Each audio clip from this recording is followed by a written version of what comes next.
Hey, Ticat fans, thanks for joining us. This is the Task and Twos show. We're on the Ticats audio network. I'm Luke Tasker, joined with Andy Fantuz, great Ticat, great CFL player. Andy, what's up, man?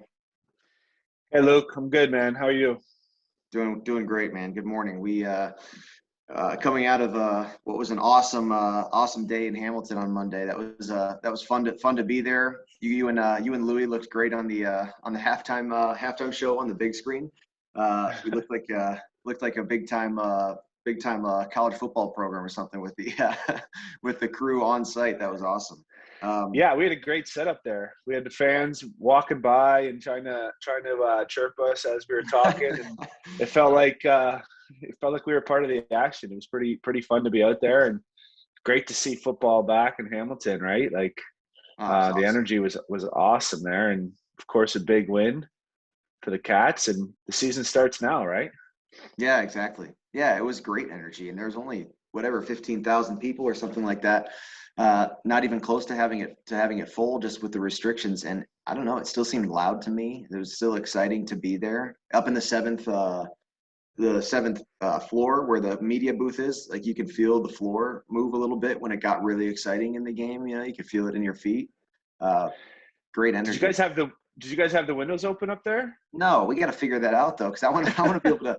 That said, the wind was crazy. I was just watching Oh Louis yeah. V's hair in the wind during your guys' halftime show. Uh, it was really a classic Tim Hortons day with the Tim Hortons Field day with the wind there. Um, Yeah, his laptop almost fell right off the table a couple of times. But it's so weird in Tim Hortons Field, right? Like some of the flags are going west, some are going north, some are south, and some are east. Like it's just you never know where you are in the field. So I want a I thought, picture. I want a picture of the whole field, like from the sky, and like no, you don't know until somebody points it out. But I want both the end zone flags facing each other, blowing yeah, towards center field, because that's so like you don't see that in a lot of places, and it would happen multiple times during the game. yeah, good. Kudos to the punters. Both teams really did a pretty good job with the punting, but especially Whitford. He was hanging it up there and allowing the cover team. And I think they only had like a net of one return yard. It's Yeah, it's amazing, pretty man. good.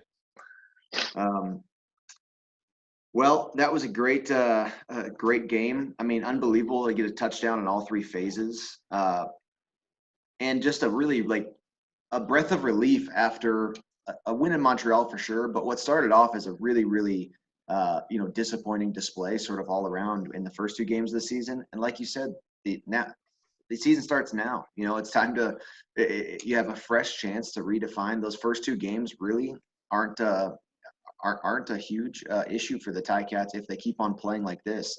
A win this week solidifies first place, I guess. I mean, I think Montreal and Ottawa will have a chance. Would you both have a chance to get uh, uh, to maintain the tie? But unbelievable that we're find ourselves at this point after Labor Day. Where a month ago, I don't know, it wasn't looking like this was going to be possible. Yeah, it's that's the crazy thing, right? About this league, but it's I think you'd rather be in this position than the opposite, meaning like you come out hot and then up for two games and now you're in a position where you're looking for answers. Well, I'd rather be, fifth, what do you call it, like 500 or whatever. You'd rather be Yeah. 2-2 now, but having that momentum of we're playing well, we're getting better, we have our foundation now, and we can build on it than the other way around. So you gotta like where you're sitting. Of course, it could be better, but still lots to improve on. Though, like when you got a special teams and a defensive touchdown, yet Toronto was still in the game at the end there, and without that last defensive score, they were building some momentum. So we got to Yeah. going to be a totally different game this week, as you Yeah, know. and how the fourth quarter ended with Toronto's offense, like actually putting together some fairly productive drives. Like you got to think about that, and it's a time in the game where Ticats have some, are real defensive, preventative. They're playing some soft coverages and some deep three double cut, but and Toronto was obviously nothing to lose, taking some risks as well. But still, I mean, it was a pretty good display offensively by the Argos in the last quarter. Um, so you and I have had experience with this. The CFL every year it seemed like we got a short week. Normally it was after the Labor Day game, not always, but back to back in the same work week for the same team. Like, what was your experience like with the player? I mean, what do you remember about this kind of week? Well, I remember like basically just having one sort of easier practice throughout the week because you still need to get a day off. You still want to break down the game, but you don't have to have that day of installing a new team. So you already have the book on the Argonauts. So as receivers, like we've already studied the DBs. Now all we have to do is just talk about the game, refine it a little bit. It's not, I think it'd be crazy to put in a whole new game plan, some wrinkles in from last week, but that's as far as the structure goes. I think it was like Tuesday off, Wednesday we have a practice, but it's not even a full practice. It's Yeah. like, I mean, as receivers, there's no such thing as like an Yeah. easy practice. Like you got to run because All right.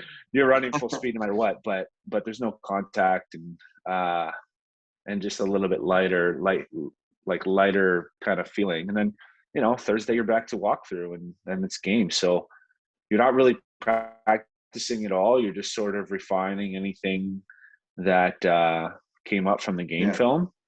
In my experience, that's what I Yeah, for remember. sure. Like when you're prepping for a normal week, the film crew, we had all these folders, and you can watch them in just the score zone. You're going to watch them just on first downs, just on second downs. You can watch the defense by coverage. I mean, they break it down 1,000 different ways for you to prepare for a team. In a week like this, though, you're just watching the last game. Like, you're not going back past that. You're just watching what you had just done. Mentally, it feels like the fifth quarter when the second game starts, right? You're just right back into what was just going on, and the entire battle of those 3 days in between is just the physical battle. I remember, you're just trying to get healthy because it is a pretty quick turnaround. Any little tackle that was just a little awkward, any hit that wasn't quite right, it really hasn't gone away yet, in those 3 days. So that's just tough physically, but mentally, I almost found it was, the prep was even sharper. You can kind of compound on that regular prep week that you came into with. Um, that said, I actually think it's very hard to beat a team 2 times in a row like this. I think that you and I did that in 2015, the back-to-back win on the short week with Toronto. In 2016, I remember that we did not, and it was not like it was two super close games. If I remember right, we beat them pretty well at home, and then lost. I don't think it was all that close at the end of the fourth quarter either. It's kind of tough. Yeah, it's crazy how that works, huh? In this league, it's like this game really had no bearing on the result of next game. Yeah, It could be another convincing win for the Cats. It could be a close game or a convincing win for the Argos, and you really can't like put any what just happened. yeah, It's it is a strange thing. It's hard to exactly put your finger on why that happens. yeah, But yeah, I mean, it was always fun. I do remember that game where we lost and thinking how confident we were after a right. convincing win, and Yeah, then it's like, oh wow, we just they got just punched in played the better. mouth. Yeah. Yeah, I mean, but imagine this. So, let's say Bethel Thompson is out there as well. Maybe that looks different on their offensive approach. Maybe they have some things from the fourth quarter of this game that they're just maybe thinking differently on an offensive standpoint. Um, but think about if on the Labor Day game, I mean, it looked like a really compelling win. I mean, touchdowns all around the board. The Ticats had the lead kind of throughout the game, kind of didn't have a down quarter really. I mean, they played kind of consistently throughout the game. But you and I know that it's small wins and slight edges that make the game. Imagine if the Ticats uh, get that penalty that took them back out of the score zone before David Unger, the third, scored his touchdown. Imagine if that just leads to another field goal, and then you have 2 drives in the first half that should have been touchdowns, ended in field goals. The second half could shape up a lot differently after that. If any of the Argonauts' costly penalties, any one or two of them went the other way and changes the drive, I mean, the game comes down to really, really small decisions. And so you go to BMO, and if they make a slight change at quarterback or offensively, and if the Argos are any at all better from taking some costly penalties, you never know. I mean, it's an incredible sport. I mean, it's hard to win games. Coach O continues to keep saying this. I mean, 50% of the teams in North America who are preparing to win, 50% of them lose every week. You know, it's just very hard to win games. So I just think it's a real danger going into a back-to-back game with the team now away for the second matchup. You know, assuming anything at all. Yeah, you can't be counting on getting a return touchdown and a defensive touchdown and 3-0 turnovers and all those penalties. Right. You know, and then Toronto also got that momentum at the end with their offense. So certainly nothing to take lightly. But I think Coach O, Tommy, Jeff, Mark Washington, those guys are going to have the boys like mentally prepared to kind of flush that last game out and just focus forward and know that this is going to be a different team, a different game. I mean, the same team, but you know what I mean, like a different look, different game, and it's gonna play out differently. So you have to bring their A game but also just don't look ahead. Just focus on one play at a time and just execute. And if things start going well, it becomes easier to do that. But once things get tough and there's some adversity, that's when you need to dig in and find a way to get it done. True. Right. The only thing guaranteed in football, adversity. You know, like the it's not about repeating last win's game. You know, it's just about handling the adversity that comes in this game. So I'm feeling great about it. It's going to be exciting to watch. What's your memory of BMO Field? Did you like playing there? I did. I really did. I mean, I had a lot of fans come, so I like having my family and friends there was great. But I just love like be there right along the lake and having that skyline there. I wish it was packed all the time with fans. Yeah. I think I've only been to a couple Argo home games that have been like really full of fans. Yeah. One was the 2013 semifinal, or the East final. That was pretty dope when Hamilton brought like 20,000 fans there. Oh yeah, that was amazing. We ran that building, and then when I played in the Grey Cup, it was 07. I mean, but regardless, anyway, BMO Field, I loved it there, except for the end zones. That was super weird. Oh, I forgot about that. Oh my gosh, the end zones are cut with turf. Yeah. Yeah, they're different. It's a different surface, a different ground, and they're like 2 yards. One of them's 2 yards shorter or something like that. It's only 18 yards. That's amazing. Only in the CFL. Only in the CFL. Yeah, and it's not like AstroTurf that's like rubbery like Tim Hortons Field. It's like you go from grass, which I love. I really love the grass there. Like I always felt like I could run full speed and stop like on a dime on the grass. It's just forgiving on your ankles and knees. But then you go like onto it is literally like concrete. I mean, it's like a regular carpet like from somebody's living room. You know, it's like you could like if you're running full speed, you just can't hold grip into it.